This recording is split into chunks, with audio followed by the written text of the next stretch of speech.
सभी को नमस्कार। मैं हूं डॉक्टर मनोज कुमार बत्रा, सह आचार्य रसायन शास्त्र विभाग, सम्राट पृथ्वीराज चौहान राजकीय महाविद्यालय अजमेर।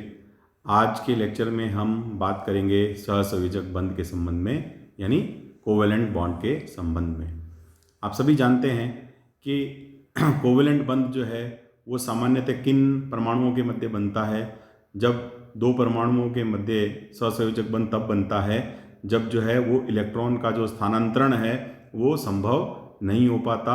तो इलेक्ट्रॉन का स्थानांतरण जो है दो परमाणुओं के मध्य ना होकर ऐसी स्थिति होती है कि जब इलेक्ट्रॉनों का जो है साझा जो है उसका शेयरिंग जो है वो इसके माध्यम से होती है।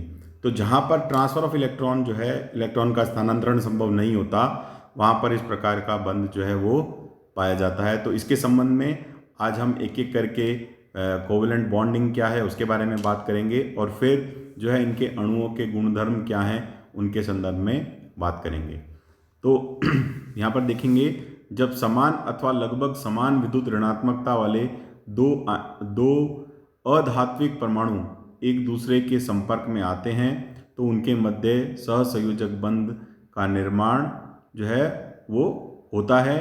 और निर्माण में भाग लेने वाले दोनों परमाणु इलेक्ट्रॉन का इस प्रकार से साझा करते हैं कि इस साझे इलेक्ट्रॉनों पर दोनों परमाणुओं का जो है वो समान अधिकार रहता है। इस प्रकार से परमाणु साझेदारी द्वारा ही अपने निकटतम निष्क्रिय गैस विन्यास को प्राप्त करते हैं।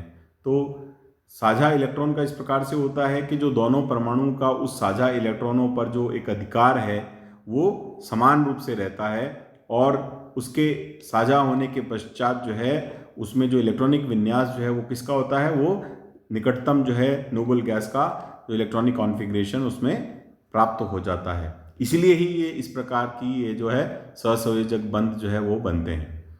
किन्हीं दो परमाणुओं के मध्य साझे के इलेक्ट्रॉनों का वह जोड़ा जिस पर दोनों परमाणुओं का समान रूप से अधिकार हो, अर्थात जिसके द्वारा दोनों परमाणु परस्पर बंधे हों, एक सहसंयोजक बंध कहलाता है। तो उस एक इलेक्ट्रॉन पेयर जो है उसको हम क्या कहेंगे, उसको हम कहेंगे कोवेलेंट बॉन्ड। इसे हम क्या है डैश के द्वारा प्रदर्शित करते हैं।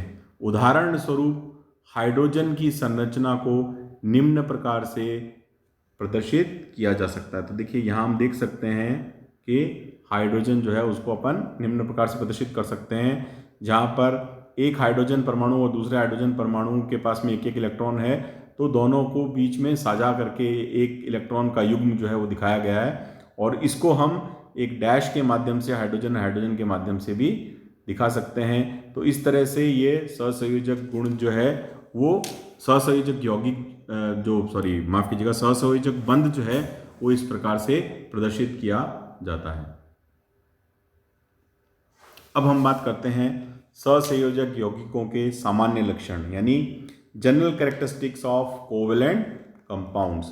सबसे पहले हम बात करते हैं भौतिक अवस्था के संबंध में।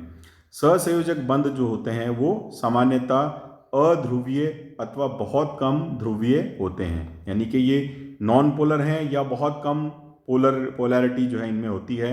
अतः सहसंयोजक यौगिक एक प्रकार से डिस्क्रीट यानी विविक्त या अलग अलग अणुओं से मिलकर बने होते हैं और इन अणुओं के मध्य का आकर्षण बल जो है वो वंडरवॉल बल बहुत ही क्षीण अथवा दुर्बल होता है। तो जो मॉलिक्यूल्स होते हैं वो डिफरेंट जो यौगिक जो होते हैं उसमें डिस्क्रीट मॉलिक्यूल्स होते हैं सहसंयोजक यौगिकों में, और वो आपस में बड़े ही दुर्बल आकर्षण बल हो सकता है। उसमें वंडरवॉल बल्स के अलावा दूसरे कोई भी बल हो, जैसे हाइड्रोजन बॉन्ड जो है वो हो सकता है, या कोई अन्य प्रकार का जो दुर्बल बल है वो भी इसके मध्य हो सकता है।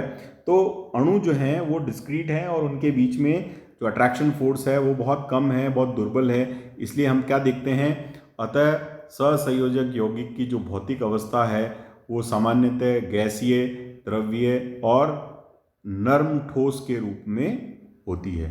तो ये इनकी फिजिकल स्टेट की या भौतिक अवस्था के संबंध में बात है। दूसरा है महत्वपूर्ण क्रिस्टलीय संरचना या क्रिस्टल स्ट्रक्चर। सहसंयोजक ठोस यौगिक जो है सामान्यतः छोटे छोटे क्रिस्टल के रूप में होते हैं। लेकिन कुछ सहसंयोजक यौगिकों की संरचना इतनी विशाल क्रिस्टलीय होती है कि वे असाधारण रूप से कठोर हो जाते हैं। तो देखिए, सामान्य रूप से तो हम कह रहे हैं कि ये क्रिस्टल जो हैं, इसके जो क्रिस्टल हैं वो छोटे होते हैं, लेकिन कुछ एक्सेप्शनल केसेस के अंदर ये बहुत बड़े साइज के हो जाते हैं, जिस कारण से जो है ये इसकी जो ये जो है भौतिक रूप से बहुत ही कठोर हो जाते हैं। जैसे हीरा, silica, silicon carbide, aluminium nitride आदि। हीरे की संरचना में प्रत्येक sp3 संकरित कार्बन परमाणु चतुष्फलकीय रूप से 4 अन्य कार्बन परमाणुओं से जुड़ा रहता है। इस प्रकार कई चतुष्फलकीय मजबूत CC बंध द्वारा एक दूसरे से जुड़े रहते हैं। यही कारण है कि हीरा एक सहसंयोजी यौगिक होते हुए भी सभी पदार्थों में सबसे कठोर होता है। तो हीरे के अंदर क्या होता है, जो चारों sp3 हाइब्रिडाइज कार्बन के ऊपर चारों sp3 हाइब्रिडाइज जो ऑर्बिटल्स हैं वो 4 अन्य जो है अन्य कार्बन परमाणुओं से जुड़ जाते हैं, और तो इस प्रकार से एक 3 डायमेंशन के अंदर एक ऐसी स्ट्रक्चर बन जाती है जिसमें कोई भी जो सहसंयोजकता है वो उपलब्ध फ्री नहीं है। उसमें सारे के सारे जो है, जो जिसको हम कहते हैं ऑर्बिटल्स जो हैं, वो 4 अन्य कार्बन एटम्स के साथ में बॉन्ड बना लेते हैं। तो इस तरह की एक 3 डायमेंशनल जो है जाइगेंटिक स्ट्रक्चर बनती है, जिसके कारण से हीरा जो है वो कठोरतम ठोस के रूप में गिना जाता है। फिर है कार्बन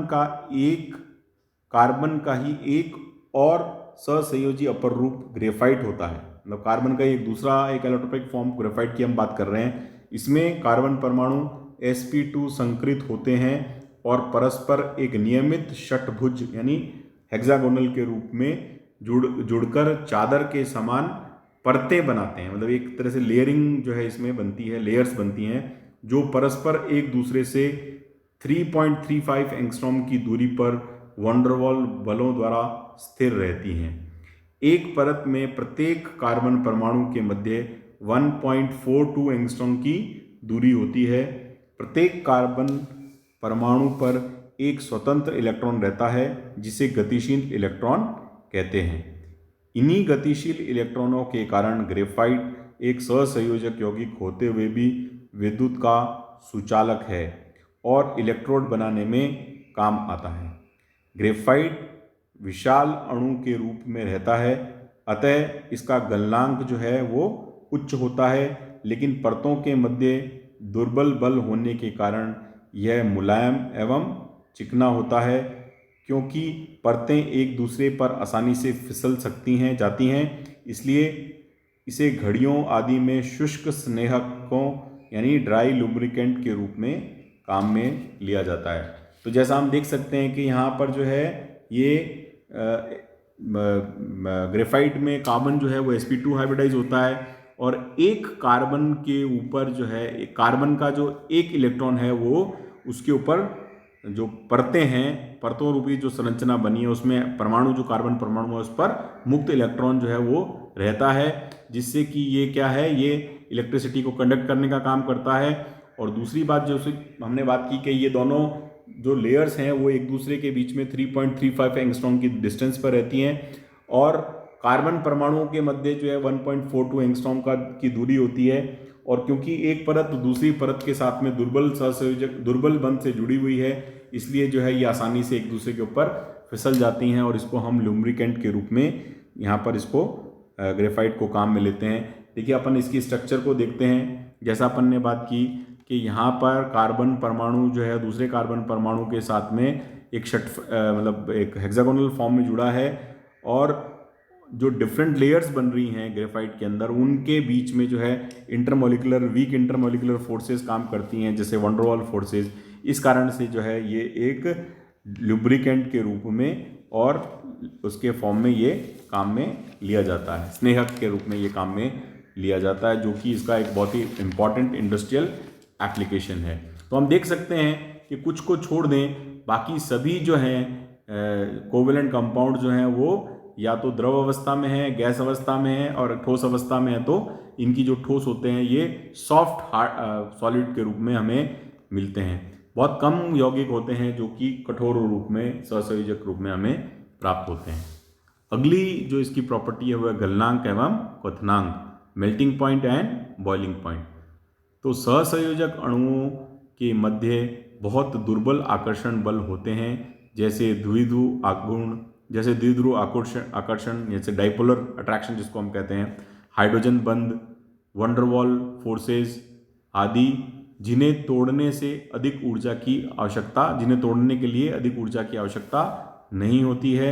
यही कारण है कि हीरा, ग्रेफाइट जैसे विशाल अणुओं के अपवाद को अगर हम छोड़ दें तो जो अन्य समस्त सहसंयोजक यौगिक हैं उनके गलनांक और कथनांक का मान जो है वो अधिक नहीं होता।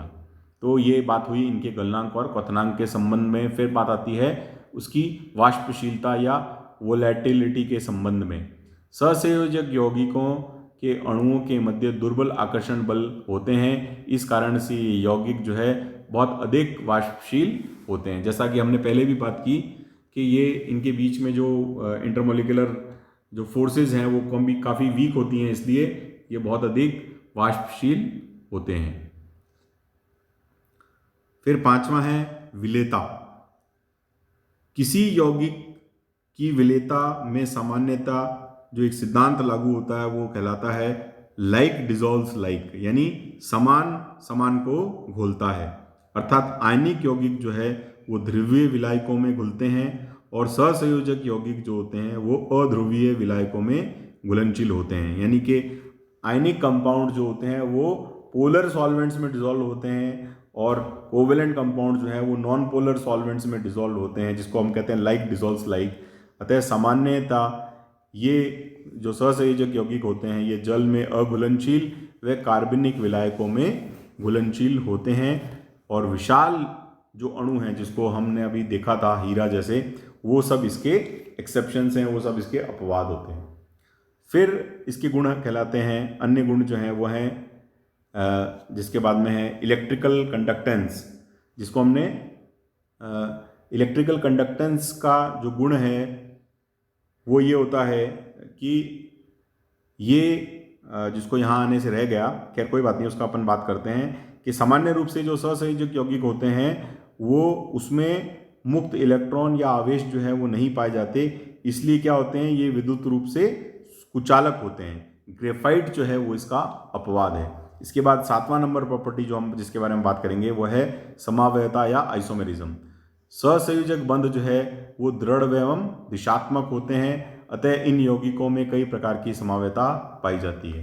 तो ये एक विशेष गुण है जो सहसंयोजक यौगिक का है, जिसको अपन कहते हैं उसका डायरेक्शनल नेचर या दिशात्मक गुण। तो सहसंयोजक यौगिक जो होते हैं उसके अंदर जो बंध होते हैं वो दिशात्मक होते हैं, इसलिए जो है ये समावयता का गुण जो है वो सहसंयोजक यौगिकों में पाया जाता है। और फिर इसके अंदर लास्ट जो है वो है केमिकल रिएक्टिविटी, रासायनिक क्रियाशीलता। सहसंयोजक यौगिकों की जो अभिक्रियाएं होती हैं वो आणविक प्रकृति की होने के कारण धीमी गति से संपन्न होती हैं।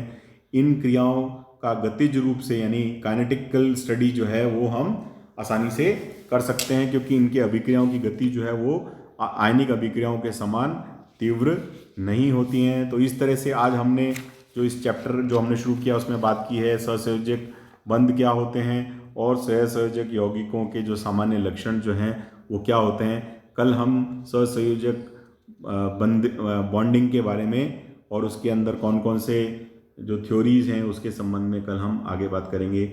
आप सभी को बहुत बहुत धन्यवाद।